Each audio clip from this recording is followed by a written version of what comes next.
What's going on, YouTubers? It's the Natural Born Thriller, and welcome everyone to Impact Wrestling Review, the show from April 5th, 2019. This will be basically the fallout of Impact Wrestling Against All Odds. This week they were in Toronto, Ontario, Canada. Don Callis and Josh Matthews are your commentators. So, that being said, let's get right into the show. The opening show was Jay Chris versus Idris Abraham versus Trey versus Petey Williams versus Aiden Prince versus Austin Ace, and the way they kicked off this match, basically, to showcase the X Division, and it was pretty damn good, pretty good opening match. In the end, you have Petey Williams gained the win with a Canadian Destroyer. I'm assuming it was to Jay Crest, if I'm not mistaken. But yeah, Canadian Destroyer Petey Williams wins the match, and I thought it was a very good opening match. Next we get to a backstage promo of LAX. Where it pertains to the Lucha Brothers and everything. They're gonna try to get back at them. Where it pertains to getting to them when they get during the whole disrespect that they've been doing, all that, and also because Ortiz started all too. They keep referencing that one, but I thought it was funny the way it was done. But yeah, we'll get to that later on. We get OVE, which you feature Sami Callihan and Madman Fulton versus Rich Swann and Willie Mack. In the match, I thought it was pretty decent. Madman Fulton was showcasing how big he is and how much of a monster he is, and he didn't disappoint. In the end, OVE wins the match against Rich Swann and Willie Mack. It was Rich Swann delivering the power driver, Cactus power driver to Rich Swann for the win. All of a sudden, I should mention too, Dave Chris was out there too as well with OVE, and just gonna beat down Rich Swann. All of a sudden, you get Tommy Dreamer walking out there with a steel chair. So basically, Tommy Dreamer, he's always gonna be showing up Impact Wrestling, to always fight off against OVE and everything. How many times has that been done before? But he's doing it again. Here he is again.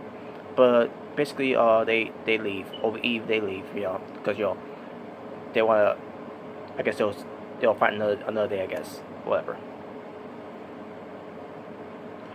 We see a GWN flashback between Rosemary and Su Yung, and yeah, not much to say about that. Based from last year.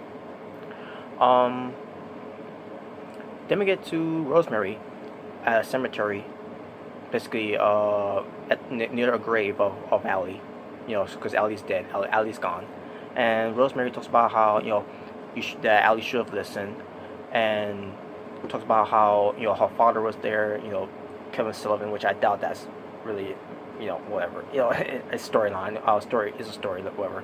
I talk about how James Mitchell's fault, and Kiera Hogan is told to say right too and all that, and then talk about how Su Yung is responsible for all this too and all. Yeah, basically talk about the aftermath of the Undead realm, So there you go.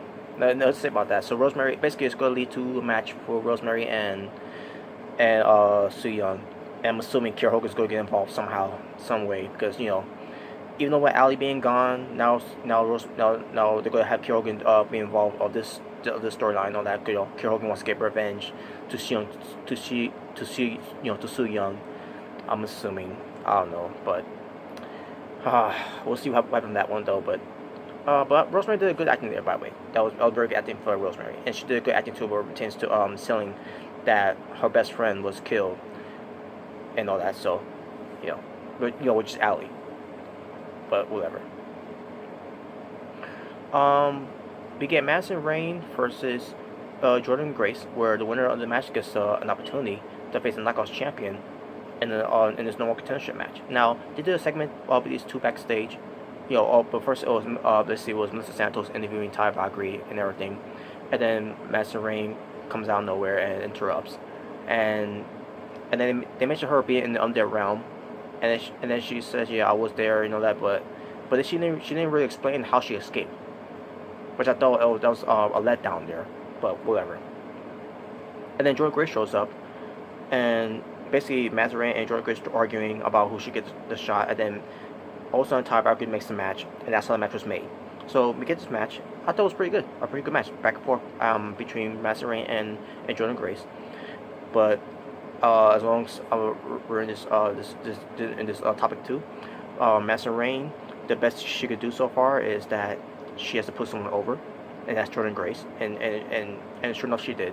But also what we're seeing on the whole backstage interview and all that, Master Rayne mentioned I'm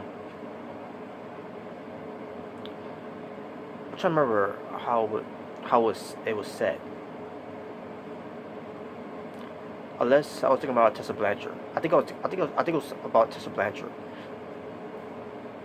I don't know. I think it was Tessa Blanchard. Okay, yeah, it probably was Tessa Blanchard. But so I'll get to her later. I'll get to her later. But yeah, the match itself was pretty good. Between Jordynee Grace and Madison Rayne, and yes, like I said, Jordynee Grace won the match, which is good. After the match, Talia Valkyrie attacks Jordynee Grace. Jordynee Grace fights back, and then Giant Impact shows up.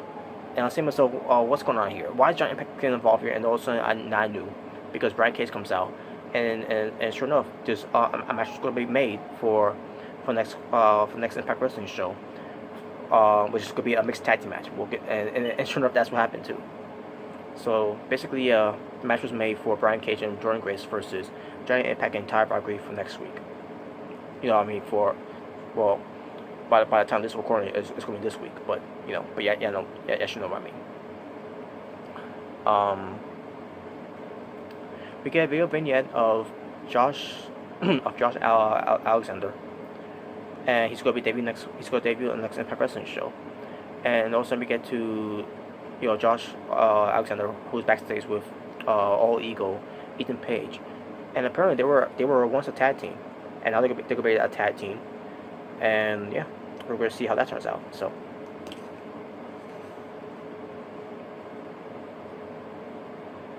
Sorry about that. Oh god. So I was enjoying the match. I was enjoying the show until we get to this part. We get to Rohit Raju, along with Gama Singh and I already forget the other guy's name. Oh yeah, Raj Singh, Raj Singh and and Gama Singh. Basically Rohit Raju was being accompanied by those guys against Fala Trash. And for some reason KM wasn't there. KM wasn't there. I don't understand why he wasn't there, but whatever, right? Match itself, I didn't care about it because Fala Trash was in it, but at least he lost. But they still protected him in the loss. And like, oh my god, why is it with this company pushing this guy? I don't understand.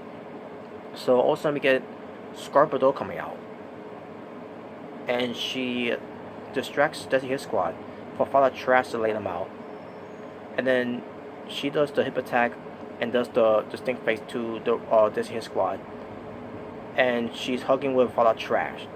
Why are we doing this with Scarpado being with Fala Trash for? I don't like it. I fucking hate it. I didn't even like it when they have Kier Hogan being paired up with Fala Trash at one point.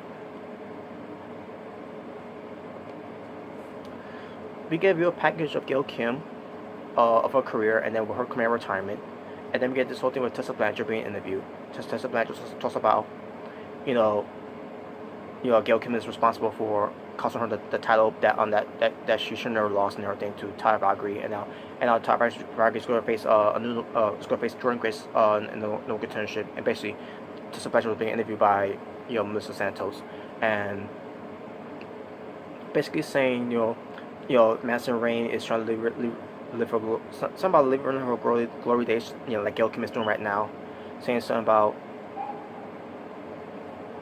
I don't remember how she said it though, but But I'm saying to myself, but she's talking, she's basically talking all this shit to Madison Rayne, the same Madison Rayne that beat her twice last year.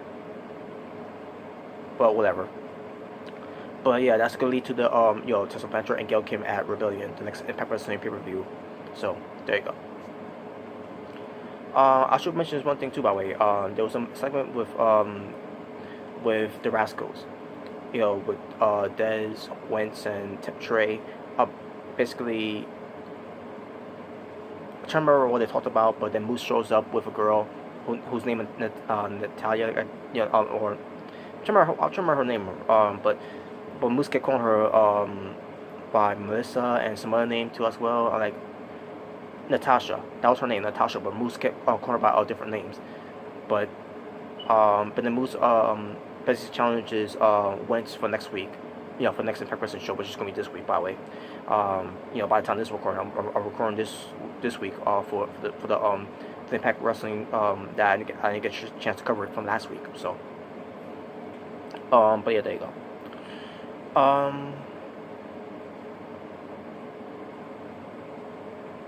And I should say this too. Impact Wrestling are already building up their pay-per-view Rebellion, which is good. They're thinking ahead. Unlike WWE, thinking not thinking ahead, where it pertains to building up the WrestleMania. But so now we get the main event. LAX, Santana and Ortiz being covered by Conan versus Eli Drake and Eddie Edwards. Match itself, it was pretty decent. And it ends up being pretty good. They was dark picking up, and all of a sudden we get the Lucha Brothers coming out, and this led to a distraction for Eli Drake and Eddie Edwards to cheat to win. Obviously, Eli Drake with the candlestick, and then Eli Drake with the candlestick hitting Ortiz, and then Eddie Edwards hits the Boston Knee Party for the win. Eli Drake and Eddie Edwards win. After the match, you got the Lucha Brothers beating up on Santana, putting him to a table, and they have to go off the air. So they're building up their feud, and building up more for their pay-per-view Rebellion. So there you go. And that was the show. Talking about wrestling for Impact Wrestling, the show from April 5th, 2019. I was going to say February. No, we're not that anymore. I believe it was five matches, if I'm not mistaken.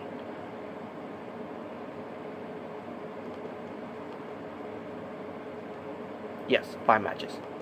And my overall strength for the show, I'm gonna go 6.5 out of 10. I think that's fair. It's a good show. Better than last week, I'll say that, because at least this week they had more wrestling on the regular Impact Wrestling show than last week. We're supposed to be a free per-view type of one special pay-per-view, which is on which is free on TV, and against all odds. But this week was better this time, so I'm gonna go 6.5 out of 10. Well, last week I also gave 6 out of 10, but I gave it 6.5 for this week. In fact, I'll go 7 out of 10 instead. I'll go 7 out of 10. There you go. So that being said, folks, thank you for watching. It's the Natural Born Driller, saying peace on the streets.